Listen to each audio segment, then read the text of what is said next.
Well then, welcome back everybody to Commentators Corner. This is for the Azerbaijan Grand Prix. If you missed the race, go back and watch it. It was a hectic race. Andy's joining me here. Andy, if you could sum up that race in just one word, what would it be? Ooh, frantic. I That's a think good probably the word. best one. Actually, you know what? Frantic's a good word. I haven't come across that word in a long time. Frantic. We'll go with that one. So at the moment we have Steph with us in the commentary box. Steph, how are you this evening? Not too bad. Survived Baku, so I'll take that. Absolutely. There's plenty of people who didn't survive Baku, that's for sure. Indeed, there's quite like big names that like dropping out, like the Blizzard, Spike, Lambo as well. It's Baku just provides the action. It's like the street circuit with a bit of a different challenge than it is to Monaco in Singapore. Absolutely.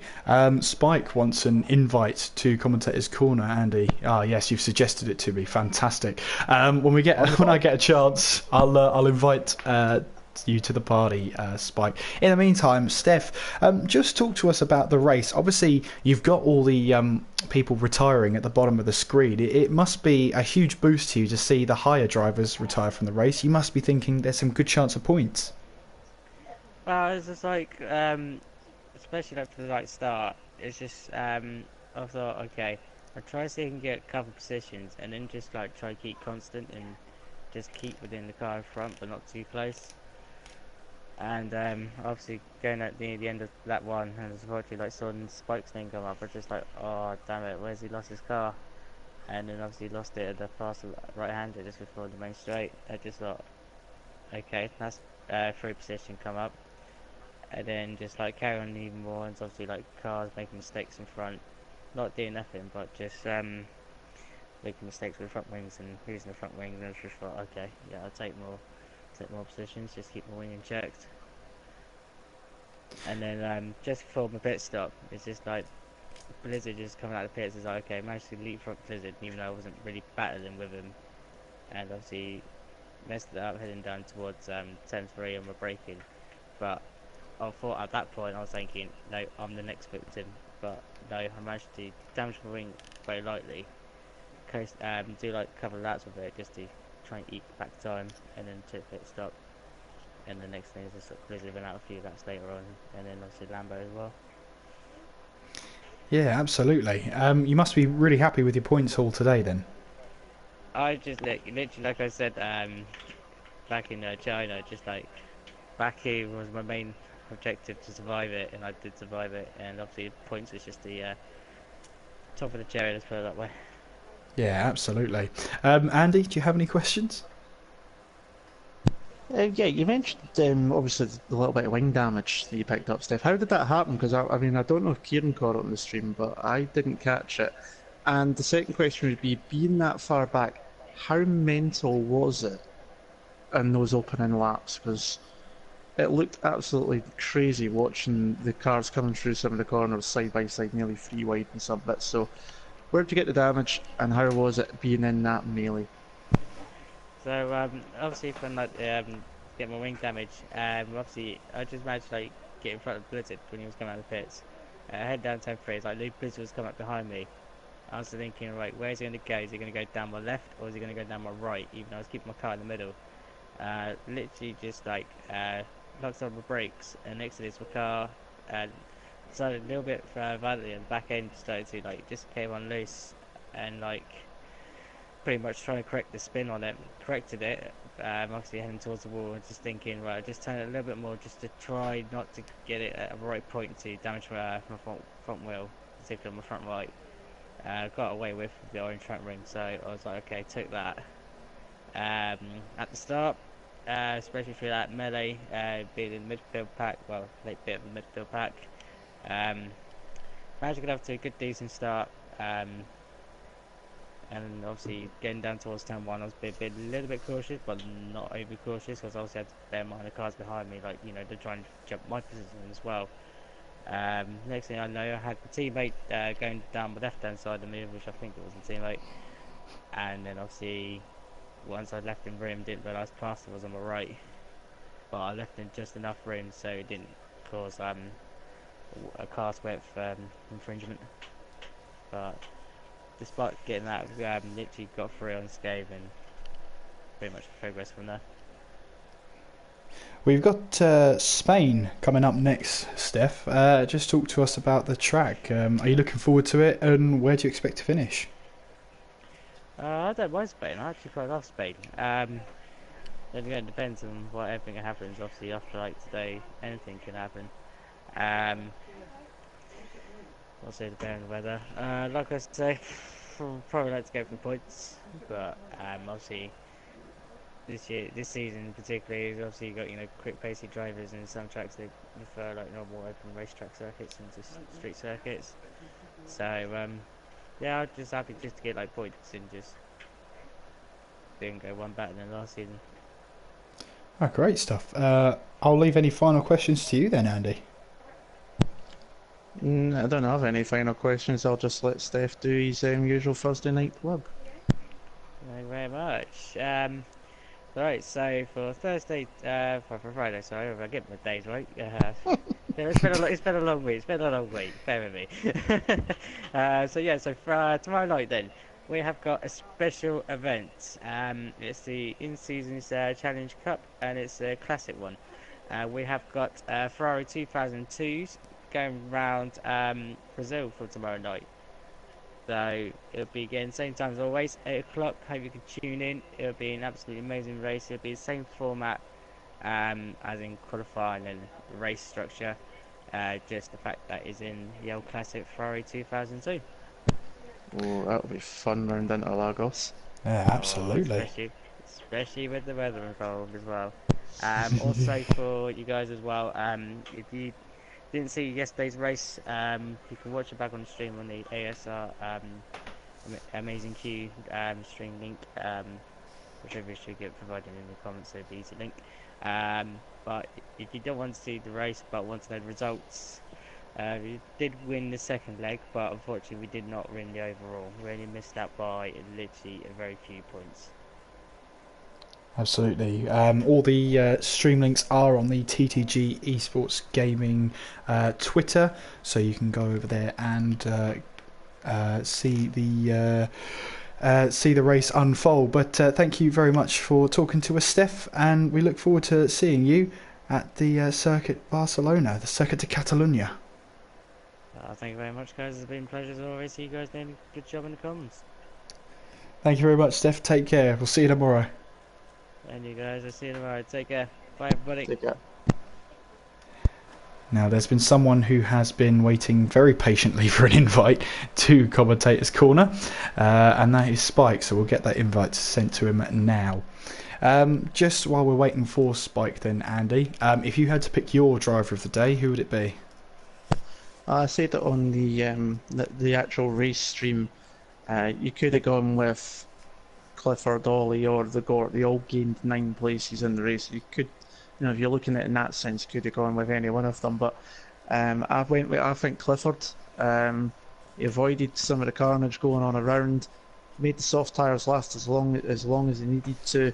Had some really good pace. Looked like at one point he might have been able to close up to pole towards the end, but obviously the tyres just fell off the cliff. But really good result from him to take home second place. So I would say it was Clifford, but if you're going with obviously gaining in positions, Ollie and the Gort all gained 9 places as well as Clifford. They're finishing 3rd and 4th, so you could easily give it to any one of those 3 drivers. But I think Clifford had a really good race and made the strategy work to perfection from where he started.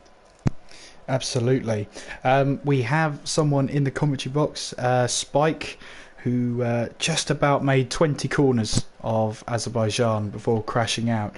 Spike, we'll talk about qualifying first, because originally you qualified P7 on a set of super soft, promoted to P6 after Josh's 5-place grid penalty. You must have been happy at least with qualifying. Hello everyone. Yeah. Obviously, people really need to know how well my race went. All 3/4 of a lap of it. Qualifying, yeah, it was alright. It was a decent-ish lap. A little bit disappointed. I lost quite a bit of time in the castle section. It's been sort of a little bit too cautious, I guess is the word. But yeah, promoted to 6th. Yeah, it was alright. It was okay. and then obviously promoted to P6. You go through that formation lap, bringing the tyres up to speed, and the race is over in just a single lap. Just talk us through your first lap. Yeah, I mean the formation lap. I'm on a harder tyre, so I wanted to get. That's why I sped off into the lead because I needed to get some tyre temperature, and it worked because, as far as I could tell, I had one of the best starts, especially the cars around me. I was challenging into turn 1, but I'm not gonna do anything silly. So and then a few touches into turn 2.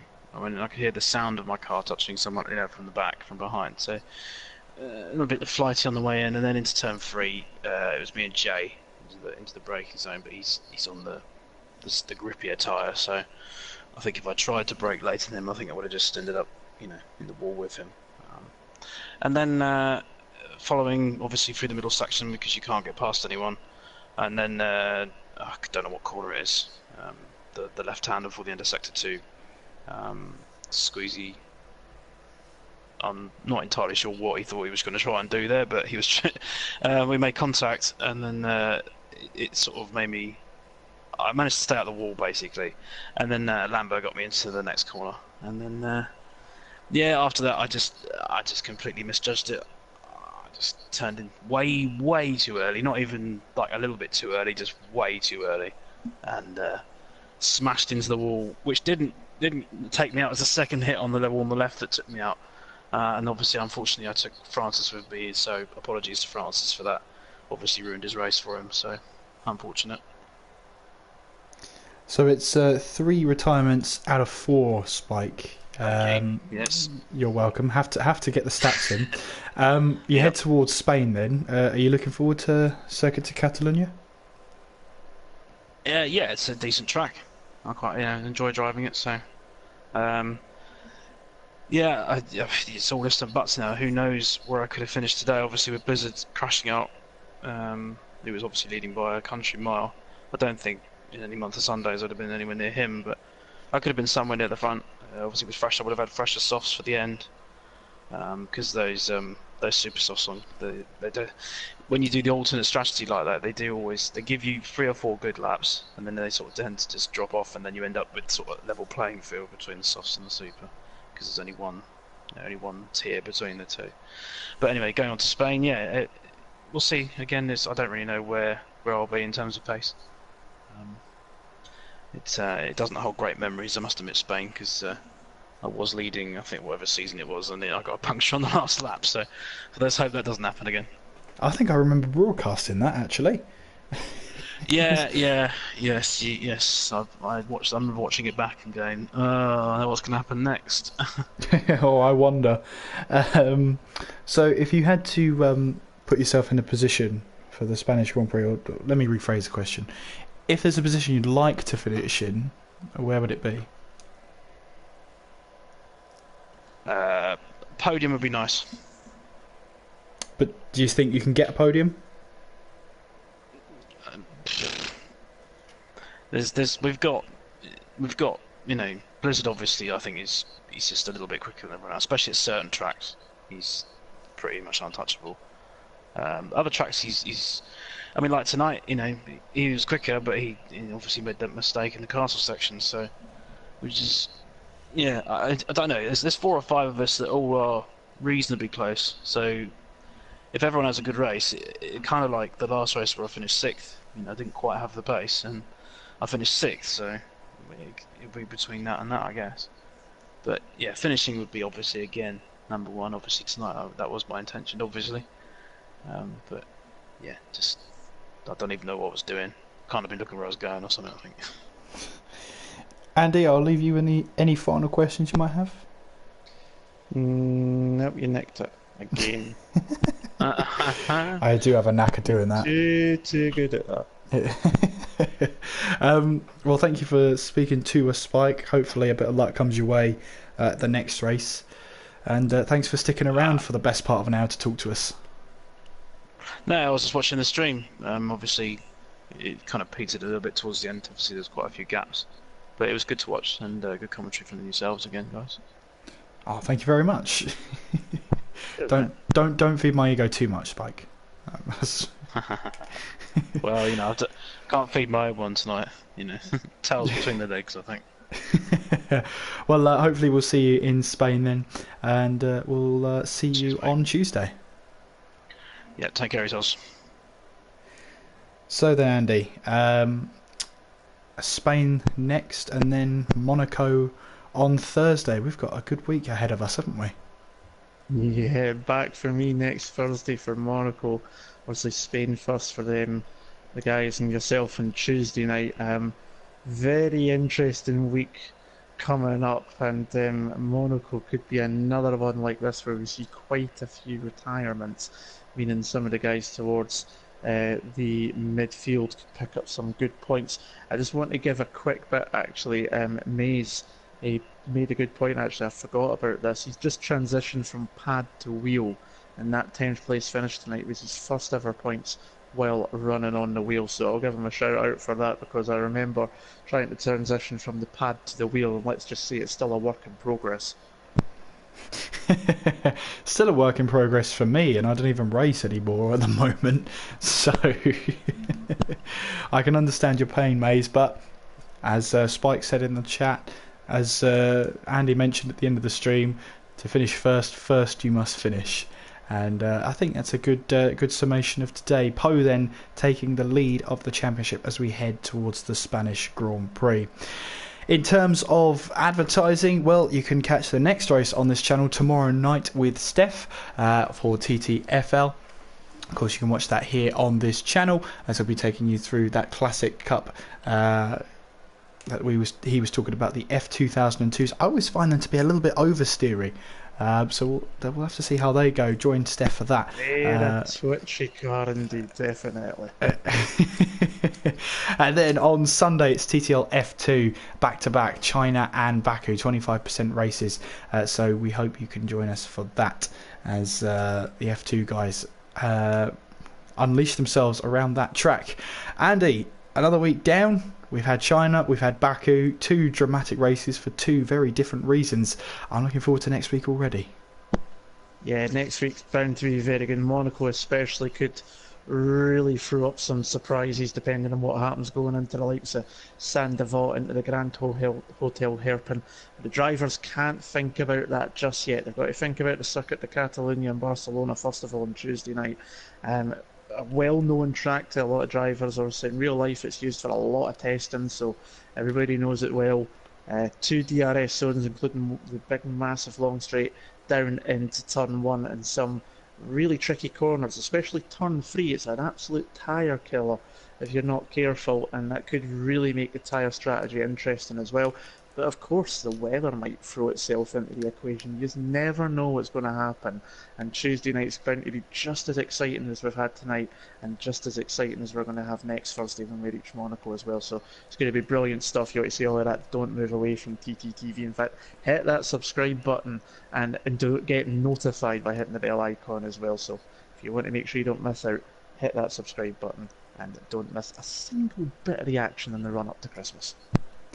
Absolutely, and what better Christmas gift will you have than this side of the season? 4 different winners in 4 different races, and we have a new championship leader heading towards round number 5 at the Spanish Grand Prix. We hope you can join us next week. Until then, though, I've been Kieran McGinley.